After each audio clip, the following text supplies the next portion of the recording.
So, Cathy, step 11 of our 12-point plan is retaining your homework muscle. So can you just talk us through about what that means and what it means for HR teams and HR directors as well, please?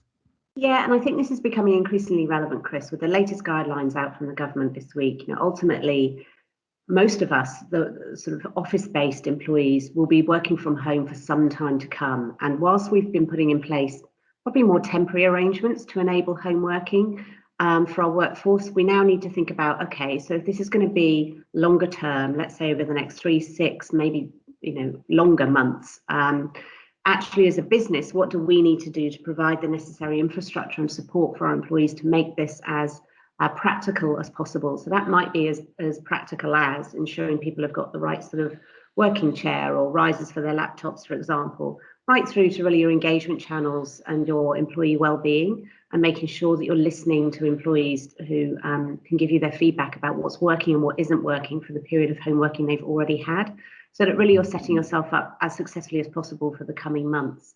For those businesses, that are in a position where they are transitioning back to work, I think it's also about saying, actually, what's been working for you as a business, and how can you take what's been great for your employees, maybe the flexibility aspects of working from home, as well as from your operating model point of view, saying, actually, can we build this into the way we operate going forward? Can that help us reduce our operating costs, our carbon footprint, for example?